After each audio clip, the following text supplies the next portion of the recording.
December 17, 1944. Late afternoon. Stavelot, Belgium. The first tongues of fire leap from a sea of stacked jerry cans. A column of smoke rises so fast that American engineers reflexively flinch, then stare. White phosphorus grenades pop and hiss, trails of gasoline ignite like fuses, and suddenly acres of fuel go up with a roar that drowns the town's church bell. Somewhere to the east, engines drone, German armor closing in, but the gasoline won't be theirs. This is the Battle of the Bulge, told through the simplest measure of modern war: gallons. 2 days earlier, the German winter offensive had begun with a thunderclap of artillery and fog thick enough to ground Allied aircraft. SS Obersturmbannführer Joachim Peiper, leading a fast-moving spearhead of the 1st SS Panzer Division, was tasked with a dash to the Meuse. His orders hinged on speed, surprise, and something he could neither manufacture nor guarantee: fuel captured from the enemy. Within hours, his column overran American positions at Honsfeld and pushed on to Büllingen. There, among stranded trucks and abandoned depots, his men found what every panzer commander craved: rows of American fuel cans, intact. Engines coughed back to life. Panthers and Panzerifos rolled forward. It felt, briefly, like fortune had returned to the Wehrmacht. But there was a shadow behind that good luck. To need enemy gasoline on day one is less a plan than an admission. The reason lay far beyond the wooded lanes of the Ardennes. Months earlier, Allied bombing had systematically wrecked Germany's synthetic fuel plants at Leona, Bleckhammer, and elsewhere. Production fell off a cliff. Training flights dwindled. Naval sorties were curtailed. Trucks were cannibalized to keep a handful running. Albert Speer's ministry warned Hitler in the summer that fuel was the war's breaking point. The warning stood, but the offensive went ahead anyway. The Allies had their own answer to distance and demand. When ports reopened after the Normandy breakout, American logisticians pushed fuel inland by every means: coastal tankers, tank cars, flexible pipeline, and trucks running in endless circuits. The Red Ball Express, crewed largely by black drivers, hauled hundreds of thousands of tons across France in the late summer and autumn. The trucks themselves were uniform and rugged, two 1-2-ton GMCs that could be patched with a universal set of parts. Fuel dumps could be replenished faster than front-line units could drink them dry. And where roads ran out, engineers built new ones. On paper, the German plan for the Ardennes allocated just enough gasoline to reach the Meuse, if nothing went wrong, and if American stockpiles made up the difference. Both assumptions collapsed almost immediately. The terrain channeled columns into chokepoints. Civilian road maps proved optimistic. An American reconnaissance platoon at Lanzerath delayed German armor far longer than it should have, idling tanks and burning irreplaceable fuel.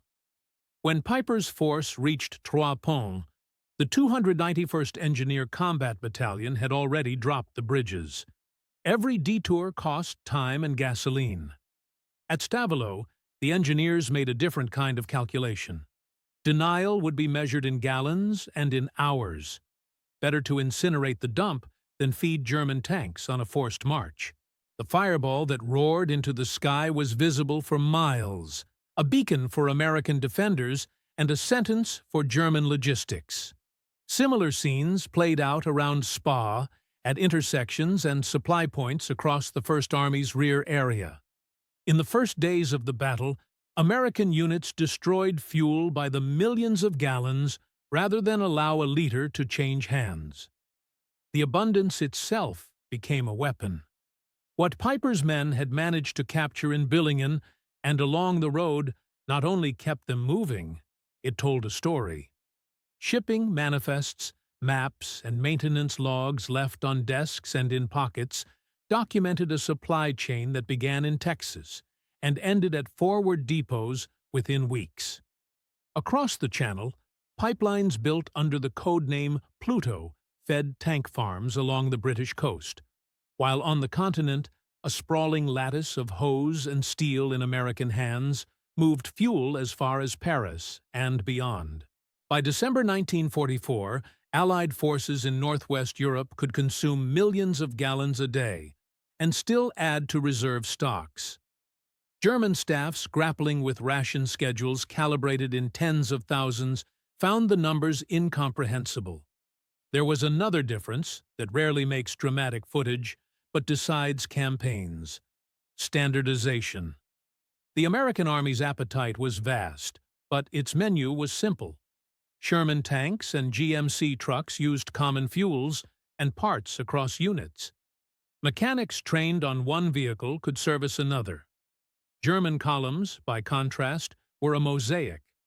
Panthers and Panzer IVs ran beside half-tracks of multiple makes, captured French trucks, and specialized recovery vehicles with unique needs. A broken ignition coil in a French chassis or a mismatched fuel pump in a requisitioned Opel could immobilize a column as effectively as an anti-tank gun. Fog lifted on December 23rd, and the air war returned with a vengeance. Fighter bombers and medium bombers hammered crossroads and convoys, and every sortie both consumed fuel and denied it to the Germans. Pieper's spearhead, now west of La Glaise, was running on fumes. Tanks were positioned defensively and siphoned to keep a handful able to move. Attempts to resupply by road foundered under air attack. The moment finally came when the choice narrowed to one: abandon vehicles or surrender with them. In the frozen dark, Pieper's men set explosive charges, burned what they could not carry, and moved east on foot. Lost battalions, shattered regiments, the Malmedy atrocity, so much of December 1944, is remembered for its human drama and brutality. But the engine beneath the headlines was material. The German army fought with skill, violence, and experience. What it lacked was the fuel to turn all that into sustained operational success. The Allies were learning the same lesson in reverse. A fighting force can be mediocre tactically and still overwhelmed by sheer capacity to supply, repair, and move. In the Ardennes, American units made dreadful choices about what to burn and what to save, whether to hold or demolish. They could afford those choices. The German side could not. Consider this ledger. By the winter of 1944-45, the United States was producing over half the world's oil, refining and shipping at a pace measured in ocean tankers per convoy and rail cars per hour. Germany, cut off from overseas sources and battered from the air, was reduced largely to synthetic fuel plants that could be switched off by a few successful raids. Pilot training hours fell, U-boat deployments shrank, and armored operations became gambles on terrain, weather, and luck. The Ardennes offensive was the last and biggest of those gambles, striking the weakest spot in a long Allied front and hoping the fuel problem could be solved on the march. The men who did the solving wore engineer castle pins and truck company patches. They blew bridges at Trois Ponts and La Glaise, threw phosphorus into seas of gasoline at Stavelot, and kept traffic flowing on roads carved into frozen clay. They tightened the screws on a supply machine that had already stretched from Normandy to the German border, then pivoted whole armies on command. When General Patton turned Third Army north, the routes were laid, the depots primed, the trucks idling in rows.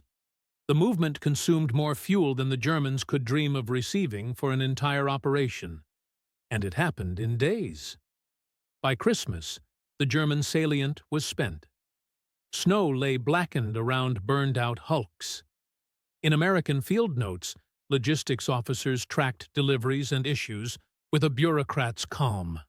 So many gallons received, so many issued, a margin still in the black. On the German side, diaries turned to arithmetic of a different sort.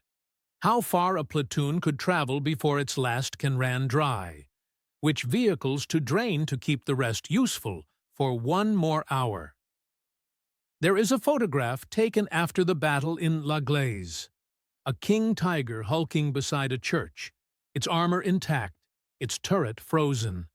The tank was abandoned not for lack of steel or courage, but because the flow that matters most in modern war isn't water or blood. It's fuel. In December 1944, the Americans proved they could drown the battlefield in it, or burn it to deny it. The Germans proved that bravery and audacity cannot outrun empty tanks. That is the story of the Ardennes, written in fire and measured in gallons.